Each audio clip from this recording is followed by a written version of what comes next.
हाँ बच्चों, तो आप सभी का मेरे लेक्चर नंबर 30 में स्वागत है। आज मैं इस चैप्टर को समाप्त करा रहा हूँ। तो हमारा जो लेसन नंबर 3 है वो आज कंप्लीट हो जाएगा। तो आज का जो हमारा टॉपिक है वो है समविभव पृष्ठ।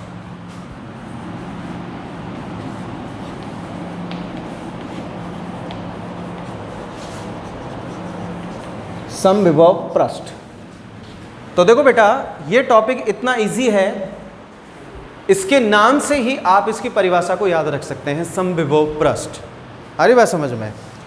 तो इसकी परिभाषा बनती है कि एक ऐसा पृष्ठ जिसके प्रत्येक बिंदु पर विद्युत विभव का मान कैसा हो, एक समान। तो समविभव पृष्ठ एक ऐसा पृष्ठ होता है जिसके प्रत्येक बिंदु पर विद्युत विभव का मान कैसा होता है भैया, एक समान होता है। ऐसा पृष्ठ क्या कहलाता है, समविभव पृष्ठ कहलाता है। ठीक है।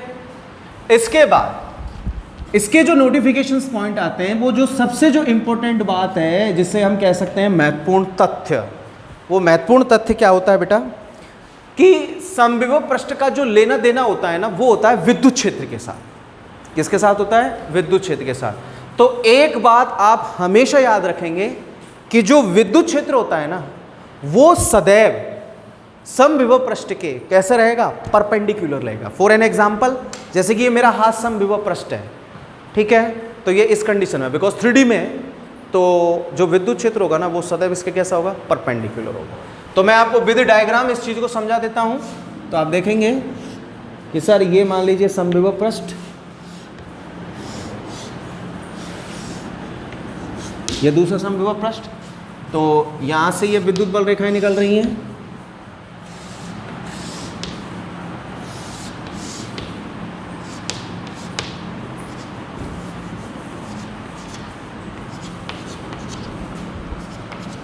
निकल रही है कि नहीं निकल रही है। तो बेटा ये तो हो गया, मान लीजिए ए और ये बी। तो आप यहां पे लिख देंगे कि सर ए बी ये तो है समविभव पृष्ठ, ठीक है। और ये जो आपको लाइनें दिखाई दे रही हैं, ये हैं इलेक्ट्रोमोटिव लाइन्स, यानी कि विद्युत बल रेखाएं। तो ये किसको व्यक्त कर रही हैं बेटा, विद्युत क्षेत्र को। तो कंडीशन ये आ रही है कि नहीं आ रही है, ठीक है ना। तो यहां से स्पष्ट हो रहा है कि सर जो विद्युत क्षेत्र है वो समविभव पृष्ठ के कैसा है बेटा, लंबवत होता है। ध्यान रखें इस चीज को। This is the main important part for this topic, ठीक है, कि जो विद्युत क्षेत्र होता है वो सदैव समविभव पृष्ठ के कैसा होता है, लंबवत होता है, ठीक है। दूसरी बात, इससे रिलेटेड कुछ जो बातें हैं जो मैं आपको बारीकी से क्लियर करा देता हूं। अगर आपके बारे में अगर आपसे कोई समविभव पृष्ठ के बारे में थोड़ी सी कोई डेप्थली नॉलेज लेना चाहे और आपसे कहे कि sir what is the properties of the electric potential surface, कि समविभव पृष्ठ की गुणधर्म क्या क्या होते हैं, आ रही बात समझ में। तो सबसे बड़ा जो गुणधर्म है वो तो मैंने आपको बता ही दिया है कि जो विद्युत क्षेत्र होता है वो सदैव समविभव पृष्ठ के कैसा होता है, लंबवत होता है। दूसरी प्रॉपर्टी होती है कि समविभव पृष्ठ पर, चाहे तो आप इसको नोट भी कर सकते हैं, समविभव पृष्ठ पर किया गया कार्य सदैव कितने के बराबर होगा, शून्य के बराबर होगा। कितने के बराबर होगा, शून्य। उसका सबसे बड़ा लॉजिक क्या है, क्योंकि पर पॉइंट पर पोटेंशियल कैसा है, इक्वल है ना। आ रही बात समझ में। तो याद रखें, समविभव पृष्ठ पर किए गए कार्य का मान कैसा होता है, शून्य होता है। आ रही बात समझ में। दो प्रॉपर्टी हो गई, पहला इलेक्ट्रिक फील्ड सदैव समविभव पृष्ठ के लंबवत होगा, और दूसरा समविभव पृष्ठ पर किया गया कार्य सदैव कितने के बराबर होगा, शून्य के बराबर। थर्ड एंड लास्ट प्रॉपर्टीज, समविभव पृष्ठ का अंतिम गुणधर्म क्या बनता है कि दो समविभव पृष्ठ कभी भी आपस में एक दूसरे को क्रॉस नहीं करेंगे, किसी भी सिचुएशन में क्रॉस नहीं करेंगे। और हम क्या है, इंसान है, खुरापाती माइंड है। अगर हम जबरदस्ती समविभव पृष्ठ को क्रॉस कराते भी हैं तो बेटा क्रॉस पॉइंट पर समविभव की दो डायरेक्शंस हो जाएंगे, जो कि इम्पॉसिबल है। यानी कि एक ही बिंदु पर दो विभव उत्पन्न हो जाएंगे, क्या संभव है क्या, ये नहीं है। तो तीन प्रॉपर्टी बन रही है कि समविभव पृष्ठ की जो मैंने गुणधर्म बताए हैं। सबसे पहला गुणधर्म कि विद्युत क्षेत्र सदैव समविभव पृष्ठ के कैसा रहेगा, लंबवत रहेगा। दूसरा, समविभव पृष्ठ पर किए गए कार्य का मान सदैव शून्य के बराबर होगा। नंबर थर्ड, दो समविभव पृष्ठ कभी भी आपस में एक दूसरे को क्रॉस नहीं करेंगे या प्रतिच्छेद नहीं करेंगे। अगर वो करते भी हैं तो उनके कटान बिंदु पर विद्युत विभव की 2 कंडीशन समय प्राप्त होंगी जो कि असंभव है। ठीक है, उसके बाद कभी कभी बोर्ड के पैटर्न के हिसाब से या बोर्ड एग्जाम में आपसे कभी कभी वो समविभव पृष्ठ की आकृतियां पूछ लेता है। तो मैं कुछ आकृतियां आपके सामने बना रहा हूं, तो आप उनको देख लीजिएगा। जैसे कि आपके बुक में भी दी हुई हैं। जैसे कि मान लीजिए बोर्ड में क्वेश्चंस आ गया कि बिंदुवत, यानी कि बोर्ड में आपसे 1 या 2 नंबर का कोई भी क्वेश्चन पूछेगा कि बिंदुवत आवेश के लिए समविभव पृष्ठ का निर्माण करो, ऐसे क्वेश्चंस पूछ लेता है। और आपके प्रीवियस ईयर्स में कई बार ये क्वेश्चंस पूछा भी गया है। तो एग्जाम में क्वेश्चन आया कि बिंदुवत आवेश के लिए समविभव पृष्ठ का निर्माण करो, तो हम हेडिंग डालते हैं बिंदुवत आवेश के लिए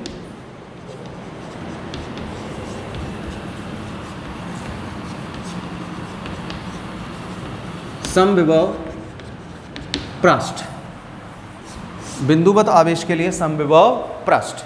तो बेटा देखो, ये पॉइंट चार्ज हो गया, ठीक है। अब उसके सराउंडिंग कंडीशंस में ये विद्युत क्षेत्र हो रहा है कि नहीं हो रहा है, ये पृष्ठ हो गया समविभव, हो गया भाई। अब जो विद्युत क्षेत्र होगा वो इस पृष्ठ के पर कंडीशंस में कैसा होगा, परपेंडिकुलर होगा। परपेंडिकुलर होगा तो किसी भी डायरेक्शन में चले जाओ।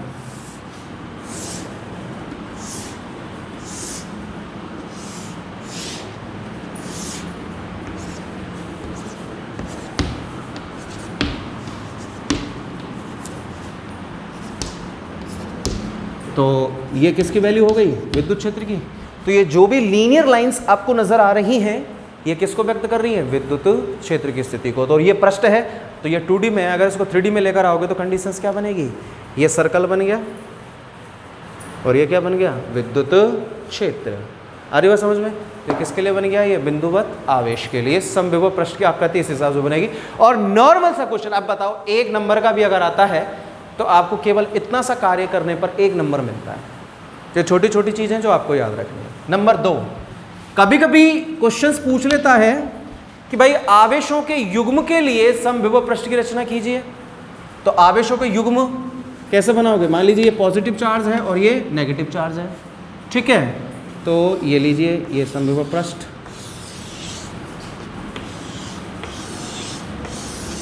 ये आवेशों के युग्म के लिए। तो बेटा आपको मैंने पहले चैप्टर में विद्युत बल रेखाओं के गुणधर्म पढ़ाए हैं कि धनावेश पर विद्युत बल रेखाएं बाहर की ओर निकलती हुई प्रतीत होती हैं और ऋणावेश पर विद्युत बल रेखाएं अंदर की ओर आती हुई प्रतीत होती हैं। लेकिन मैं यहाँ पर जो प्रॉपर्टी को मैच कर रहा हूँ वो समविभव पृष्ठ के साथ कर रहा हूँ। तो जो विद्युत बल रेखाएं निकलेंगी वो समविभव पृष्ठ की कैसी होंगी, लंबवत, ठीक है ना। यहाँ पर तो ये कैसी निकलती हुई प्रतीत हो रही है, बाहर निकलती हुई प्रतीत हो रही है। और जो नेगेटिव चार्ज आएगा ना बेटा, उस पर कैसी ओर प्रतीत होंगी, ये अंदर की ओर, लेकिन परपेंडिकुलर। कैसी होंगी, परपेंडिकुलर। तो ये किसके लिए हो गया बेटा, आवेशों के युग्म के लिए।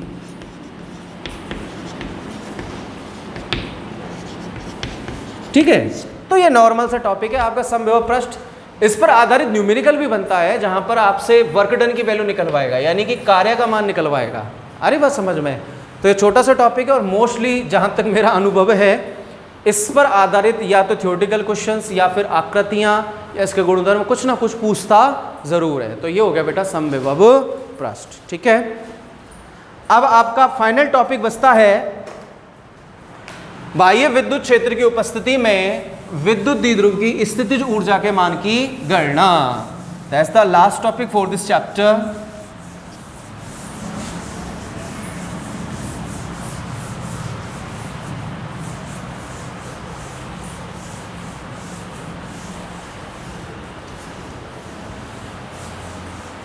ध्यान दें,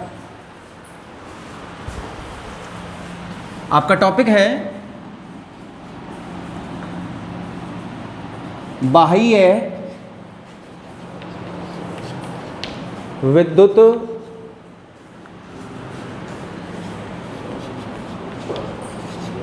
क्षेत्र की उपस्थिति में विद्युत द्विध्रुव की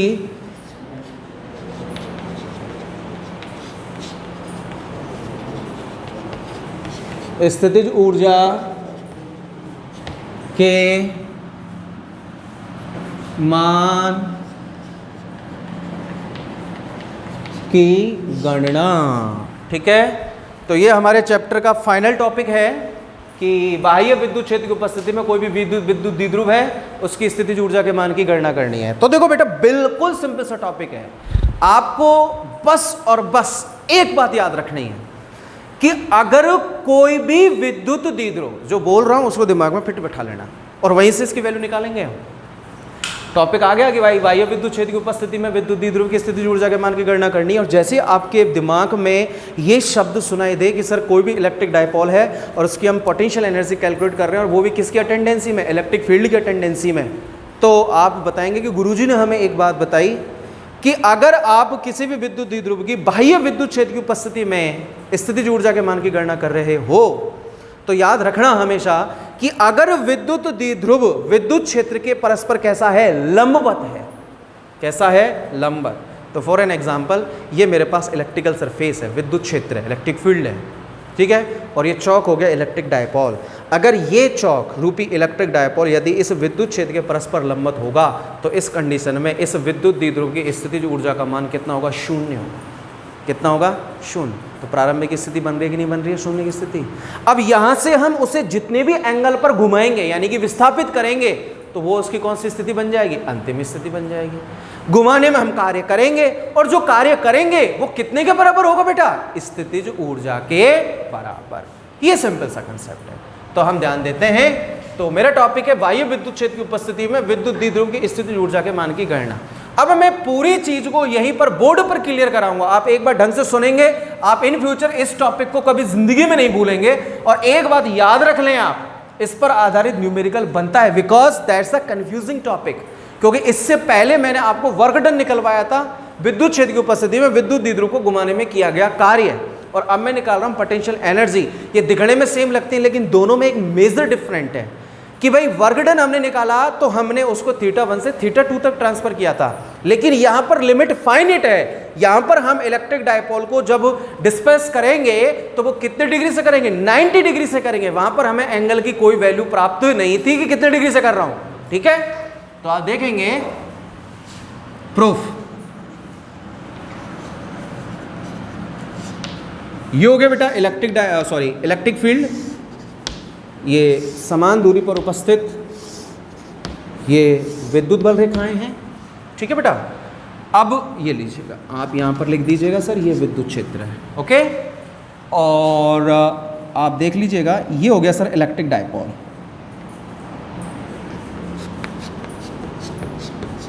ये विद्युत क्षेत्र, ठीक है, इलेक्ट्रिक डायपोल।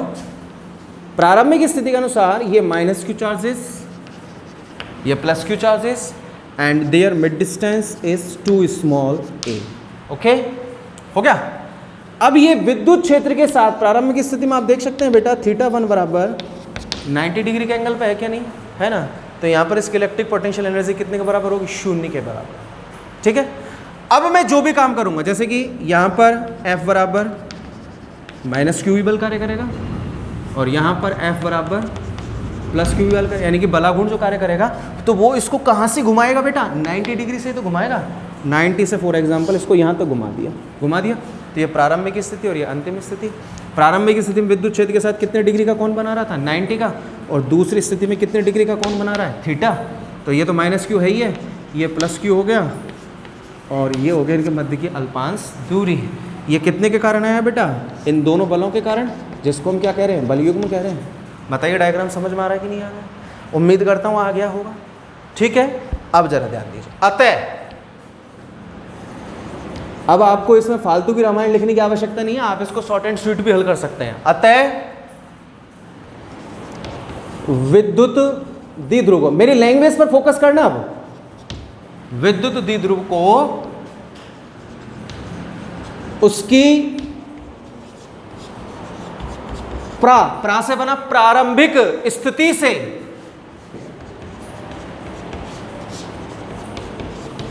उसकी प्रारंभिक स्थिति से, तो बेटा प्रारंभिक स्थिति 90 डिग्री बन रही है कि नहीं बन रही है?